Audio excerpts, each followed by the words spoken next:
Hey, Dr. Jon Finn here. Welcome to the Habit Mechanic podcast. Right now, you can get my new best-selling book, Train Your Brain for the AI Revolution, at tougherminds.co.uk.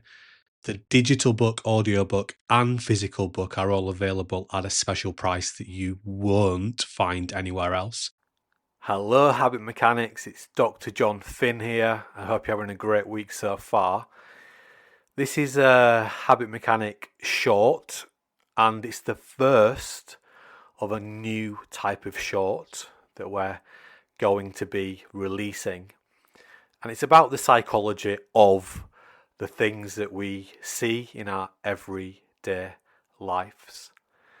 And today, I want to talk about the psychology of James Anderson, who is a world record breaking English cricketer, and what James Anderson's story teaches us about the limitations of CBT, which is Cognitive Behavioural Therapy, which is erroneously labelled as the gold standard of psychological support. And I will talk more about that later. So, as I speak, James Anderson, who is the person who's taken the most test wickets in cricket ever. And for those of you who don't know a great deal about cricket, that means that he's bowled out more people than anybody else in the history of the game has done in test matches. And test matches are the longest form of cricket, and it's often thought of as the most challenging format of the game. James Anderson, I think he's 41 or he's 42. So he's played for a long time. I think he's maybe been playing for England since he was about 21. But right now, it's actually the last game he's ever going to play for England. So he's retiring. He's currently playing right now at Lord's in London against the West Indies. So it's the end of a phenomenal cricketing sporting career. And, you know, he is a GOAT, as they say. He's a great of all time. And because he's retiring, the BBC, I think, lead cricket correspondent Jonathan Agnew did an in-depth interview with him, which I was listening to yesterday, and he was talking about his career.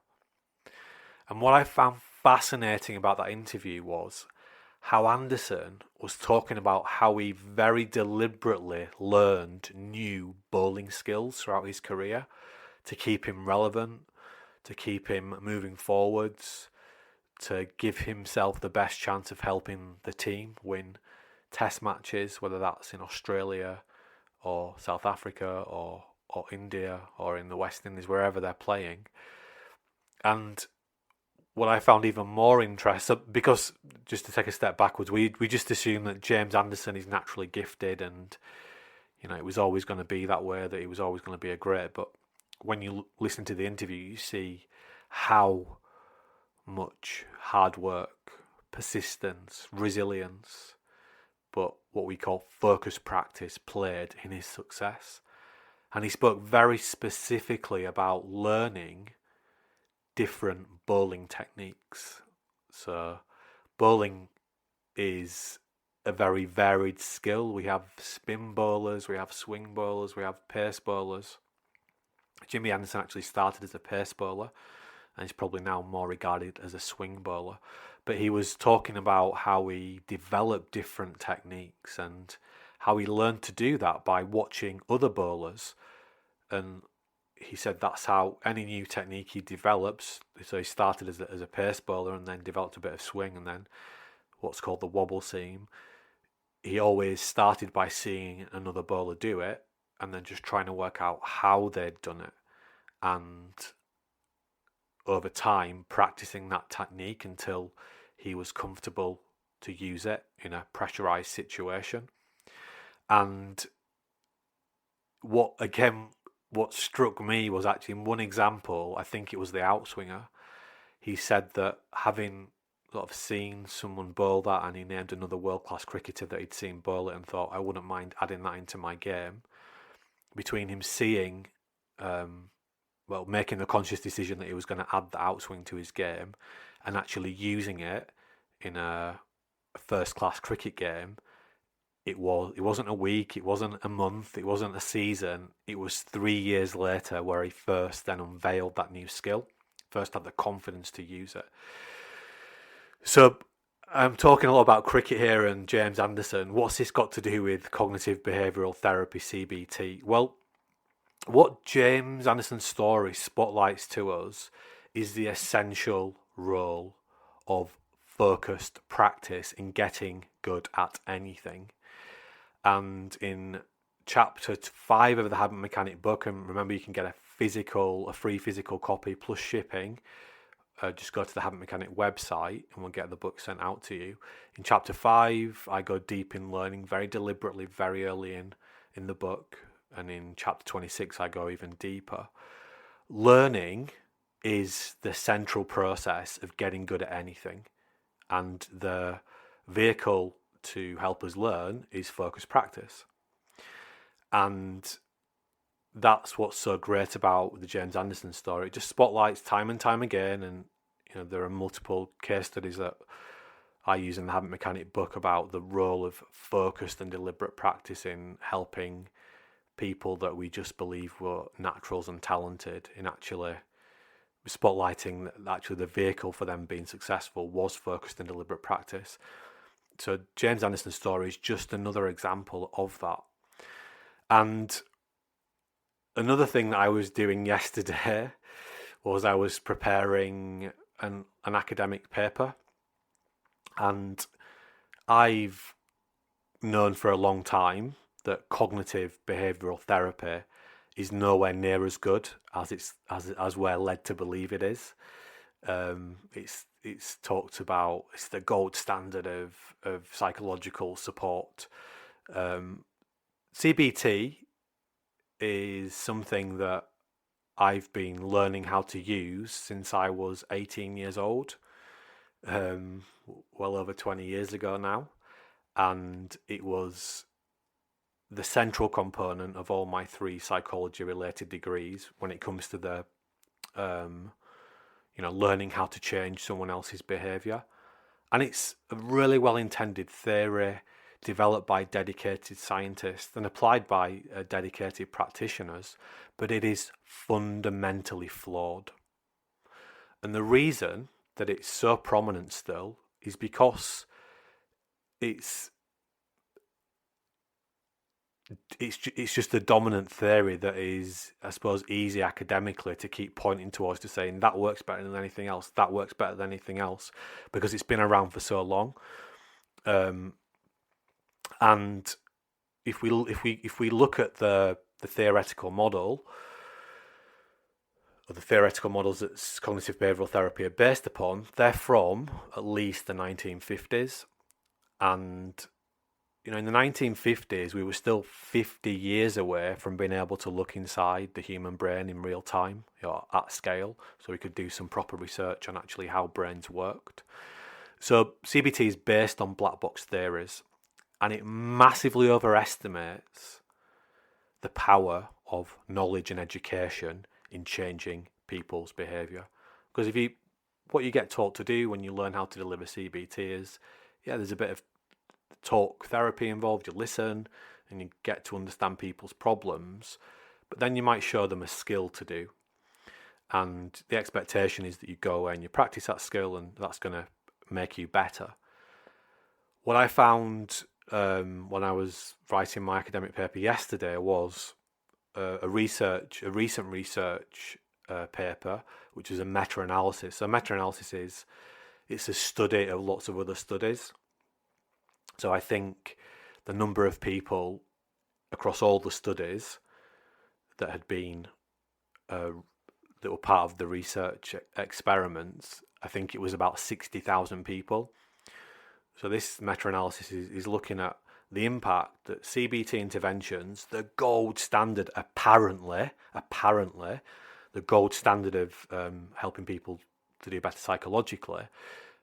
So 60,000 people had been exposed to CBT training, and this meta-analysis showed that very clearly that CBT was not helpful at all for, wait for it, 58% of those people.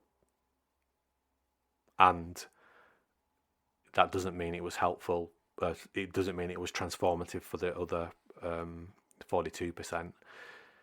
It just spotlights that it's very, very limited. And if it wasn't for CBT, I would not have created Tougher Minds, and I would not have created the habit mechanic approach. Because when I went into the field of elite sports psychology all those years ago, which was the start of my professional career, I quickly learned that things like CBT and close relatives like NLP and things like I think action and commitment therapy is the right term, that they're really well intended, but they are just not designed to actually help people to break ingrained, unhelpful, subconscious behaviours, in other words, habits.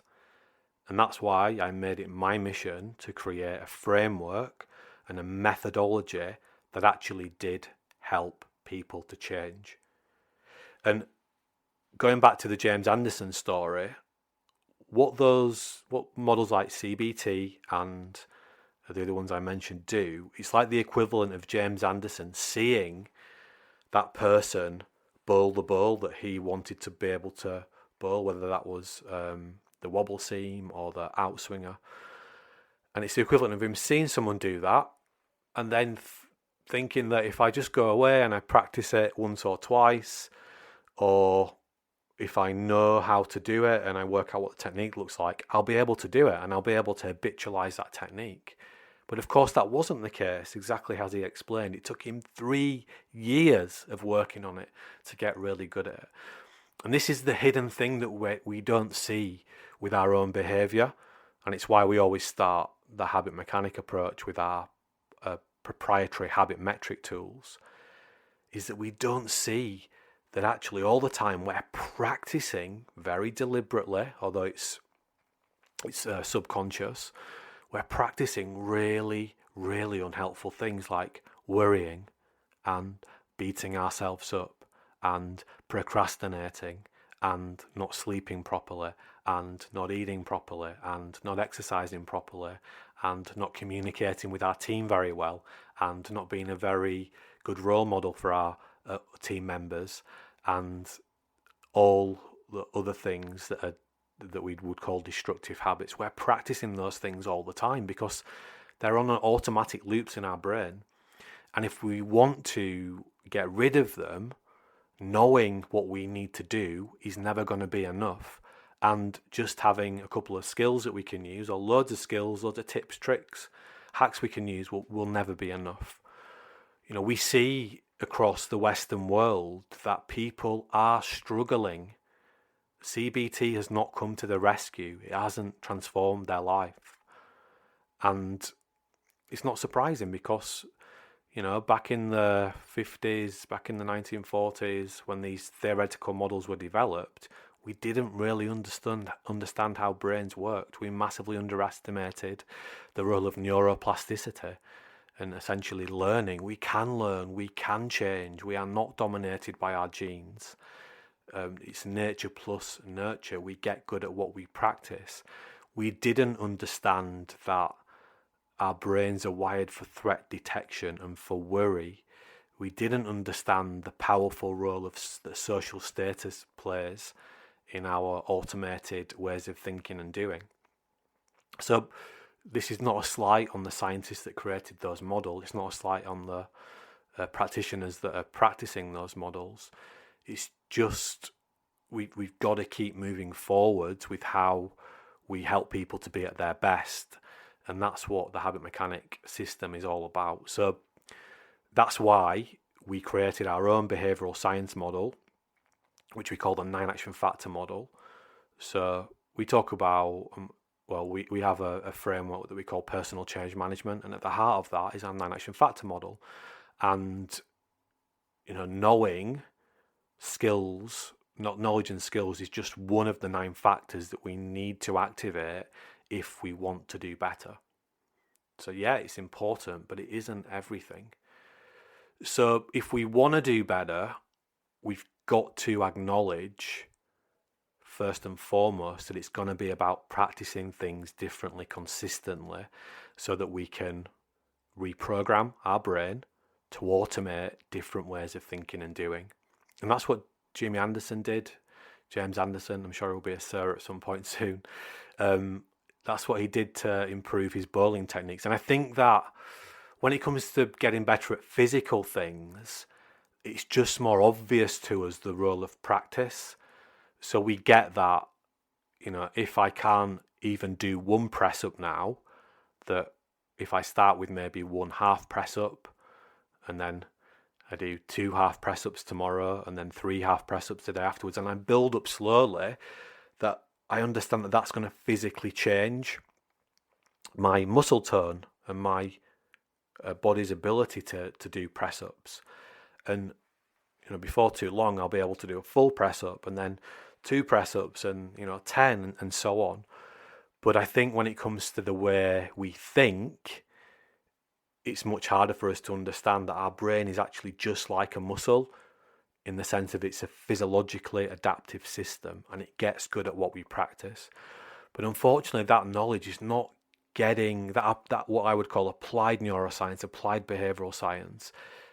It isn't making its way into the tools and systems that are being promoted to us to help us to do better. And again, that's why the habit mechanic system is unique. It is transformative for people's lives.